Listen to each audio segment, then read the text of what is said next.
money, it is, again, just the first steps in helping a region that desperately needs it, Fred. All right, Boris Sanchez, thank you so much. I want to talk more about FEMA's role in the overall recovery. Joining me right now, Richard Serino. He is a former FEMA deputy administrator. Good to see you. So good to see you. Good morning, Fred. Yeah, we understand now so many homeowners, something like 80% of homeowners in Houston do not have flood insurance. So right now, what do they do? What can they do? Well, the first thing they should do is first register for help. Go to disasterassistance.gov, register for help, 1-800-621-FEMA. That's the first step, and over 400,000 people have already taken that first step. And what's essential to that is they need to get into the system to see what help they can get. And one of the things that people should realize is FEMA is not designed to make people without insurance whole. The maximum somebody's going to be able to receive is $33,300. And that's where we have to bring in the whole community, the nonprofits, the faith-based community that we've seen step up just in the previous reports.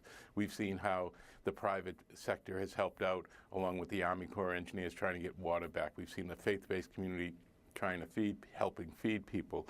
We've seen all this, and as we start to rebuild, those same group of people, the same number of volunteers are going to be needed that just initially sheltered people to help muck out people's homes, to get people back in, because FEMA can only do so much.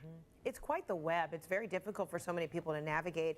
Number one, emotionally, they are just inundated and don't really know where to turn. They don't have the kind of paperwork. They weren't able to take that, from their homes. So if they do have access to, applying for the FEMA aid, and that's the $33,000, and then you mentioned there are all these other organizations. Is FEMA in a position where it would actually help people navigate, find all these other outlets, point them in the right direction? Who is there to help them with that?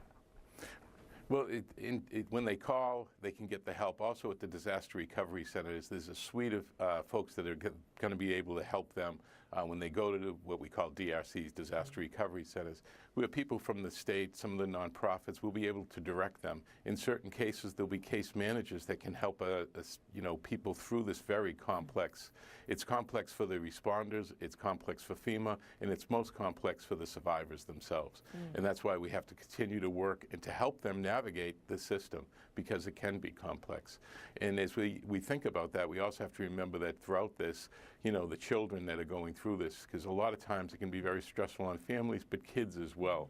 So people should be aware of special steps they can take care of with their kids to help them through this period as well.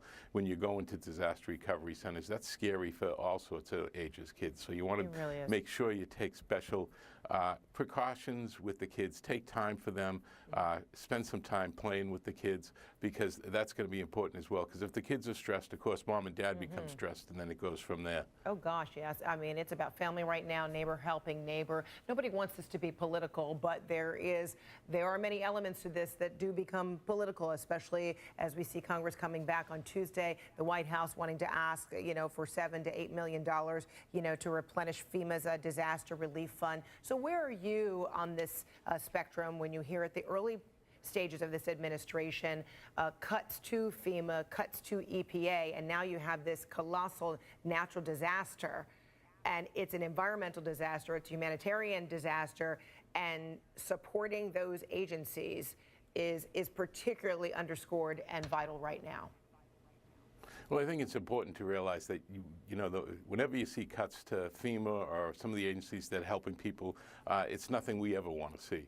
But we're seeing some movement forward with the disaster relief fund. And again, as mentioned, that's just a little bit, because to put it in perspective, there was $60 million in the relief fund for Sandy. And this is a very large disaster as well. So we have to put things in perspective where it's going to go. But some things, Tom Bossett, the President's National Security Advisor, has said, we don't want to build back faster. We want to build back better, faster, and stronger. So I think that that's important, that we're able to take the opportunity that we can build back better as we move forward. All right, Richard Serino, thank you so much for your time and expertise. Appreciate it. Thank you. All right, more than 400,000 people registered for federal assistance since the storm, and more than 100,000 homes have been damaged or destroyed. And 80% of Texans, as I mentioned, don't have flood insurance. But there are ways that you can help many of those people affected by the storm. For details, go to our website, cnn.com/impact. All right, still ahead, smoke